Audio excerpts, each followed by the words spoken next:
ज़ीनत Siddiqui. Bulletin की शुरुआत दिल्ली की खबर से करेंगे। सड़क से संसद तक कुंभ में जो हादसा हुआ उस पर सियासत जारी है। लोकसभा में समाजवादी पार्टी के सांसद अखिलेश यादव ने संबोधन किया। सपा अध्यक्ष ने लोकसभा में सरकार पर हमला बोला और महाकुंभ में हुए हादसे पर चर्चा की। इसके साथ ही अखिलेश यादव ने महाकुंभ हादसे में मारे गए लोगों को श्रद्धांजलि भी अर्पित की। कुंभ की व्यवस्था के बारे में स्पष्टीकरण देने के लिए मेरी मांग है, अध्यक्ष महोदय, सर्वदलीय बैठक बुलाई जानी चाहिए। महाकुंभ आपदा प्रबंधन व खोया पाया केंद्र की जिम्मेदारी सेना को दी जाए। महाकुंभ हादसे के शिकार लोगों की मृत्यु, घायलों का इलाज, दवाइयों, डॉक्टर, भोजन पानी, परिवहन की उपलब्धता का आंकड़ा संसद में पेश किया जाए। महाकुंभ हादसे के लिए जिम्मेदार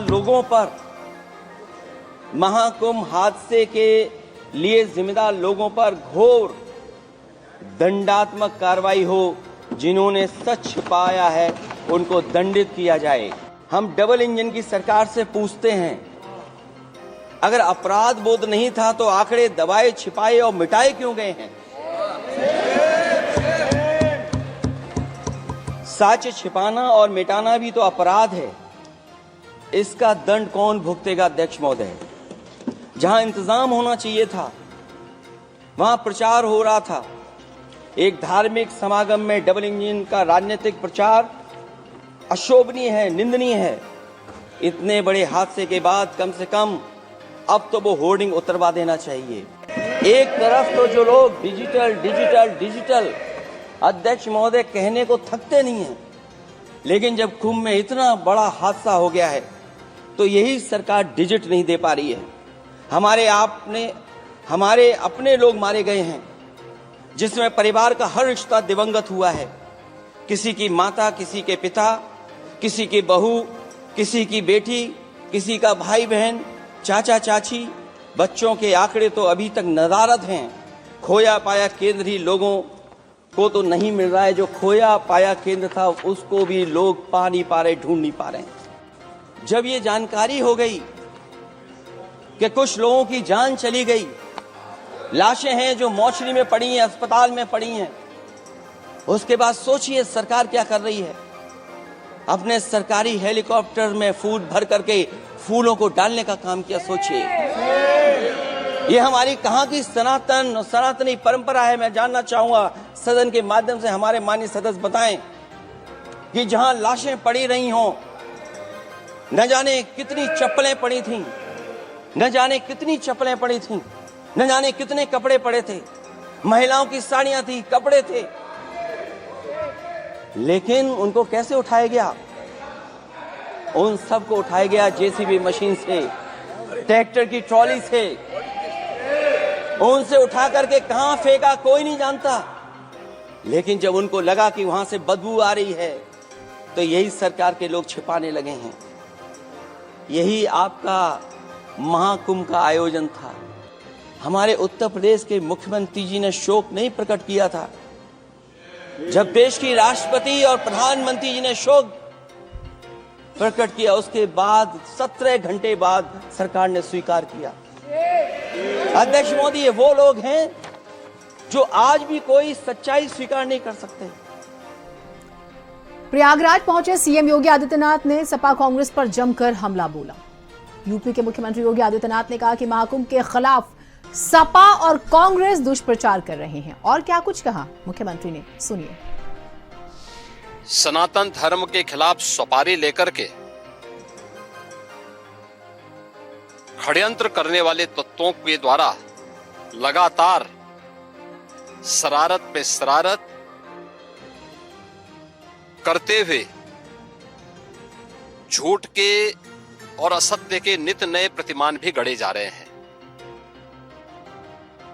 न केवल इनके सनातन धर्म विरोधी चरित्र को उजागर कराता है, बल्कि इनकी उस गिद्ध दृष्टि की ओर भी सबका ध्यान आकर्षित करता है, जो लगातार इस महाकुंभ के खिलाफ पहले दिन से दुष्प्रचार कर रहे हैं। इनका ये बयान न केवल सनातन धर्म पर प्रहार है बल्कि निंदनीय भी है और शर्मनाक भी। कांग्रेस अध्यक्ष का यह कहना कि प्रयागराज कुंभ में मौनी अमावस्या के दिन हजारों लोग मर गए, हमें अफसोस होता है एक इतना वरिष्ठ नेता, कांग्रेस देश की जो सबसे पुरानी पार्टी है, उसके अध्यक्ष से अपेक्षा की जाती है कि वो एक मर्यादित बयान देश की संसद में रखें, और इतना गुमराह करने वाला बयान, झूठ पे झूठ। ऐसे ही समाजवादी पार्टी के अध्यक्ष का बयान, एक प्रतिस्पर्धा दोनों दलों में है, कौन कितना सनातन विरोधी वक्तव्य दे सके। ये दोनों दल चाहते थे और सनातन धर्म विरोधी चाहते थे कि बड़ा हादसा हो जाए। हमारी पहली प्राथमिकता थी कि किसी भी स्थिति में इसको हम जीरो हादसे तक लेके जाएं, लेकिन दुर्भाग्यपूर्ण तरीके से घटना घटित हुई। लेकिन जितने क्विक रिस्पांस से प्रशासन ने और सभी संबंधित संस्थाओं ने कार्य लेकर के उन्हें हॉस्पिटलाइज किया, उसमें कुछ लोग उस हादसे के शिकार हुए, वह दुखद है। उन सभी परिवारों के प्रति हम लोगों ने अपनी संवेदना भी व्यक्त की और उसके लिए कुछ आर्थिक मुआवजा भी घोषित किया। इन दोनों दलों और सनातन धर्म विरोधी उन सभी लोगों के वक्तव्य, जो लोग ये गुमराह करने वाले वक्तव्य दे रहे हैं कि लाखों लोगों ने स्नान नहीं किया, सरासर गुमराह करने वाला है। ये वक्तव्य देना कि कोई अमृत स्नान या साय स्नान नहीं हुआ, ये भी गुमराह करने वाला वक्तव्य है और सनातन धर्म की अवमानना ही नहीं, बदनाम करने की साजिश का एक हिस्सा है। उधर प्रधानमंत्री नरेंद्र मोदी ने लोकसभा जो हुई उसका जवाब देते हुए विपक्ष पर जमकर निशाना साधा। उन्होंने बिना नाम लिए राहुल गांधी पर भी हमला बोला और केजरीवाल को भी आड़े हाथों ले लिया। क्या बड़ी बातें कही उन्होंने, आपको सुनवाते हैं। जिनका जन्म नहीं हुआ था, जो भारत की इस धरती पर अवतरित नहीं हुए थे, ऐसे 10 करोड़ फर्जी लोग सरकारी खजाने से अलग अलग योजनाओं का फायदा ले रहे थे। आदरणीय सभापति जी, सही को अन्याय न हो इसलिए राजनीतिक फायदा नुकसान की परवाह किए बिना हमने इन 10 करोड़ फर्जी नामों को हटाया। दिल्ली में आपको कई स्थान ऐसे मिलेंगे जहां कुछ परिवारों ने अपने म्यूजियम बना करके रखे हुए हैं। हमने पीएम म्यूजियम बनाया और देश के पहले से लेकर के मेरे पूर्व तक के सभी प्रधानमंत्रियों के जीवन को और उनके कार्य को उस पीएम म्यूजियम बनाया गया है। जाति की बातें करना कुछ लोगों के लिए फैशन बन गई है। पिछले 30 साल से सदन में आने वाले ओबीसी समाज के सांसद दलों के भेदभाव से ऊपर उठ करके एक होकर के 30-35 साल से मांग कर रहे थे कि ओबीसी कमीशन को संवैधानिक दर्जा दिया जाए।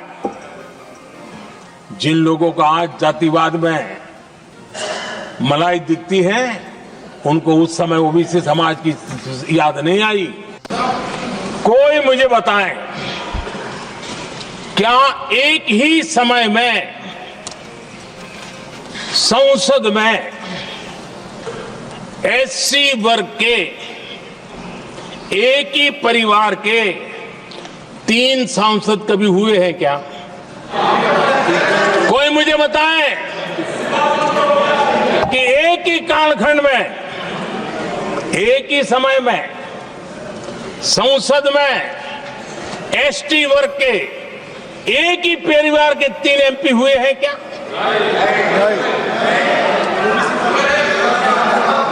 आदरणीय अध्यक्ष जी, कुछ लोगों की वाणी और व्यवहार में कितना फर्क होता है, मेरे एक सवाल के जवाब में मिला। देश विकसित भारत बनाने के लिए तुष्टीकरण से मुक्ति पानी होगी। हमने रास्ता चुना है संतुष्टीकरण, तुष्टीकरण नहीं, संतुष्टीकरण, और उस रास्ते पर हम चले हैं। हर समाज, हर वर्ग के लोगों को बिना भेदभाव के जो उसके हक का है वो उसको मिलना चाहिए। शायद ही किसी उपचुनाव और दिल्ली चुनाव में इतना कड़ा मुकाबला देखने को मिला हो, इतना जबरदस्त प्रचार प्रसार हुआ हो जैसा उत्तर प्रदेश की मिल्कीपुर सीट और दिल्ली विधानसभा का जो चुनाव है इस पर देखने को मिल रहा है। 8 फरवरी को इस बात का फैसला हो जाएगा कि मिल्कीपुर की विधानसभा सीट और दिल्ली की सत्ता किसके हाथ में होगी और कौन सा नेता जीतकर विधानसभा पहुंचेगा। चुनाव प्रचार के दौरान बीजेपी और आप के बीच जोरदार घमासान देखने को मिला। दिल्ली का चुनावी शोर थम चुका है, अब वोटर्स को घर से निकालने की बारी है। दिल्ली के पूर्व मुख्यमंत्री अरविंद केजरीवाल ने दावा कर दिया है कि उनकी पार्टी तो 55 सीटें जीत रही है।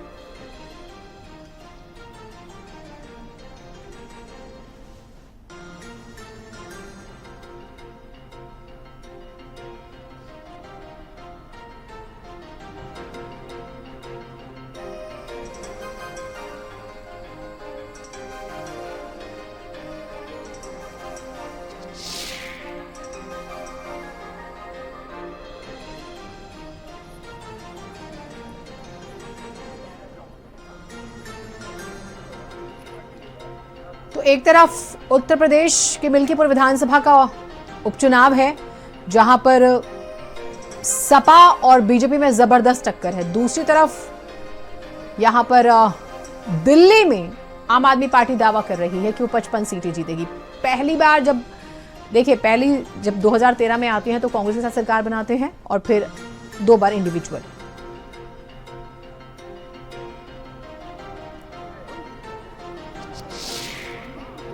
आम आदमी पार्टी के वॉलंटियर्स भगत सिंह की सेना है, वो अरविंद केजरीवाल की सेना है। उनके अंदर भगत सिंह का जज्बा है, उनके अंदर बाबा साहब अम्बेडकर जैसी पीड़ा है। वो आपकी इन धमकियों से न डरने वाले हैं न झुकने वाले हैं। दिल्ली का चुनाव जनता का चुनाव है। दिल्ली का चुनाव जनता की बेहतरी का चुनाव है, उस पर गुंडागिरी दिखाने का चुनाव नहीं है। जनता को बेहतर शिक्षा, बेहतर स्कूल अस्पताल, बेहतर बिजली पानी, बेहतर सड़कें देने का चुनाव है। गुंडागिरी करके, माफियागिरी करके, उनकी ज़मीनें कब्जा के उनके पैसे पर डाका डालने का चुनाव नहीं है। आप अपने मंसूबे छोड़ दीजिए। जनता मन बना चुकी है कि केजरीवाल जी को दोबारा लेके आ रही है। ये आपको भी पता है कि जनता मन बना चुकी है कि केजरीवाल जी को दोबारा लाना है। गुंडागिरी के दम पर, पैसे के दम पर आप दोबारा वापस नहीं आ पाएंगे। ये बाजी आप पलट नहीं पाएंगे। तो अपनी चुनाव को आप चुनाव की तरह लड़िए ना। आप इतनी बौखलाहट में और हताशा में और गुंडागर्दी से चुनाव जीतना चाहते हैं। दिल्ली की जनता आपको रिजेक्ट कर चुकी है। दिल्ली की जनता समझती है कि अरविंद केजरीवाल और इनके सारे साथियों ने दिल्ली को लूटने का काम किया, बर्बाद करने का काम किया, धोखा देने का काम किया।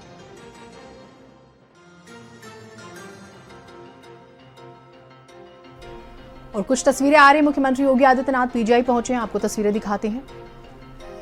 बात हम कर रहे थे, मिल्कीपुर का उपचुनाव जो है वो भी प्रतिष्ठा का सवाल है और दिल्ली विधानसभा का चुनाव भी। और दिल्ली में जिस तरह की कांटे की टक्कर है, आप अंदाजा नहीं लगा सकते कि इतनी टफ फाइट हो सकती है। ग्राउंड जीरो से हमारे सहयोगी लगातार जुड़े हुए, अपडेट्स हम उनसे लेंगे। लेकिन जिस तरह से अरविंद केजरीवाल दावा कर रहे हैं कि 55 सीटें वो जीतेंगे और बीजेपी अपना 1998 के बाद का सूखा खत्म करने की कोशिश कर रही है, वो भी हम जानने की कोशिश करेंगे। प्रचार प्रसार जबरदस्त हो रहा है।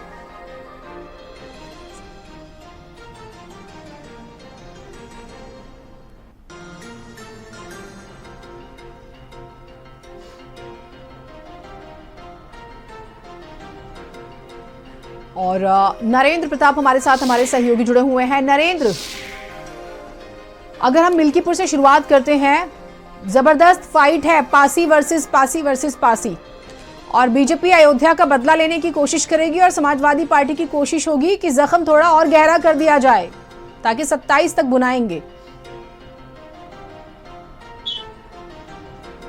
बिल्कुल समाजवादी पार्टी की यही कोशिश है कि मिल्कीपुर को फिर से जीता जाए, विधानसभा की जो सीट खाली हुई है उसको फिर से जीता जाए, जिससे कि बीजेपी को जो एक डेंट लगा है वो डेंट किसी भी सूरत में पूरा ना होने पाए। और दूसरी तरफ मुख्यमंत्री योगी आदित्यनाथ की ये प्रतिष्ठा का सवाल है और वहां पर पूरा जोर लगाए हुए हैं। ठीक इसी तरीके से जो दिल्ली की सियासत है वो भी जारी है और अब की बार बीजेपी अपनी पूरी ताकत यहाँ पर झोंके हुए एक आतुरता दिखाई दे रही है बीजेपी के अंदर भी और आम आदमी पार्टी के अंदर भी कि किसी तरीके से दिल्ली को जीत लिया जाए।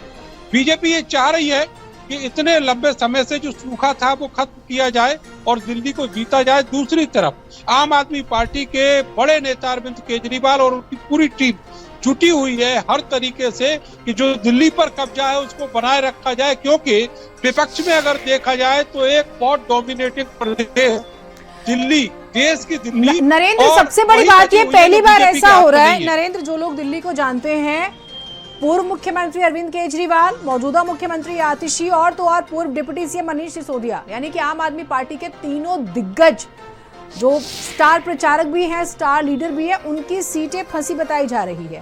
पहली बार ऐसा हुआ है, अन्यथा आम आदमी पार्टी जो है वो एकदम कॉन्फिडेंट रहती थी। इस बार एंटी इनकम्बेंसी भी है जो एक बड़ा कारण बन रही है कि फाइट टफ हो गई है। देखिए जिस तरीके से बीजेपी ने पिछले कुछ सालों में चुनाव लड़े हैं अलग अलग राज्यों में, उनमें देखा गया है कि बीजेपी घेर कर सामने वाले को चित करती है और उसी तरीके से अब की बार दिल्ली का चुनाव लड़ा जा रहा है। आपको ये भी बताएं कि चाहे वो आतिशी की सीट हो, चाहे अरविंद केजरीवाल की सीट हो या फिर जंगपुरा की सीट हो, जहां से मनीष सिसोदिया पार्टी का एक बड़ा फेस है और जंगपुरा में एक बड़ा बदलाव लेकर आएंगे। तो बीजेपी ने यहाँ पर एक बार फिर से जो बड़े नेता हैं आम आदमी पार्टी के उनको घेरने की कोशिश की है और ये घेरा बहुत तगड़ा है, इतना तगड़ा है कि जो पार्टी हाईकमान है आम आदमी पार्टी ठीक बात है। ये जो घेरा है, ये घेरा, सीमाप जुड़ गया हमारे साथ मिल्कीपुर से, जरा जानते हैं कि मिल्कीपुर में घेरा सफल होता हुआ नजर आ रहा है। नहीं सीमाप, हमने देखा कि अभी तक बीजेपी जिस तरह से 5 मंत्री उतार दिए थे, मुख्यमंत्री उतर गए थे मैदान में, लग रहा था कि इस बार निकाल लेंगे, बदला ले लेंगे अयोध्या का, लेकिन एक घटना घटती है, एक बच्ची को लेकर जिस तरह से उसकी हत्या होती है, ऐसा लग रहा है कि ये बैकफायर कर जाएगा। ग्राउंड पर क्या समीकरण देख रहे हैं आप? देखिए, समाजवादी पार्टी की ये परंपरागत सीट रही है और यहाँ पर अभी तक जब से चुनाव हो रहे हैं सिर्फ 2 बार जो है वो भारतीय जनता पार्टी यहाँ पर जीत पाई है और जो कई बार जमानत भी जब्त हुई है भारतीय जनता पार्टी की इसी मिल्कीपुर सीट पर। लेकिन इस बार जो भारतीय जनता पार्टी के तमाम नेता हैं वो पूरी तरह से मैदान है। जो नाराज नेता थे उनको भी मुख्यमंत्री ने बुला के मेहनत करने के लिए कहा। उसमें से 2 नेता के नाम जो है वो सामने आ रहे थे, एक खब्बू तिवारी जो कि भारतीय जनता पार्टी के नेता हैं और दूसरे बाबा गोरखनाथ। उनको टिकट मिलना था, वो टिकट नहीं मिला, शायद इस वजह से उनकी नाराजगी बताई जा रही थी। तो बहरहाल सबको एकजुट किया गया है और इस बार जो चुनाव है वो दूसरे ढंग से भारतीय जनता पार्टी ने यहाँ पर लड़ा है। गांव-गांव जाकर, घर घर जाकर मेहनत की है और जाकर वोट मांगने का काम किया। मुख्यमंत्री योगी आदित्यनाथ 8 से 9 बार इस दौरान जो है वो अयोध्या का दौरा कर चुके हैं। दोनों डिप्टी सीएम यहाँ पर आ चुके हैं, कई मंत्री चुनावी मैदान में रहे। इसी तरह से वो वोट मांगते रहे और जगह जगह जाकर नुक्कड़ सभाएं और जनसभाएं भी होती रहीं। लेकिन समाजवादी पार्टी की चूंकि ये सीट रही है, परंपरागत सीट रही है, तो यहाँ पर अखिलेश यादव, डिम्पल यादव सहित तमाम बड़े नेता, बूथ स्तर पर कार्यकर्ता यहाँ पर मेहनत करते रहे और यहाँ से सांसद अवधेश प्रसाद वो और उनका परिवार पूरा जो है वो मेहनत में लगा रहा और तमाम नेता, पवन पांडे हैं और इसके अलावा आनंद सेन, ये सारे के सारे नेता पूरी तरह से मैदान में डटे रहे और चुनाव जो है वो लड़ने का काम करते रहे। बहरहाल आरोप और प्रत्यारोप का दौर भी चला। इस दौरान प्रशासन की सख्ती की बात समाजवादी पार्टी की तरफ से कही गई कि प्रशासन सख्ती कर रहा है, हमारे नेताओं को जेल में डालने का काम कर रहा है, लाल कार्ड थमाए जा रहे हैं। ठीक है, सीमाप अपडेट्स आपसे लेंगे। ईवीएम और डीएम वाला विवाद तो रहता ही है, लेकिन चुनाव जबरदस्त तरीके से लड़ा जा रहा है, ये हम जरूर देख सकते हैं।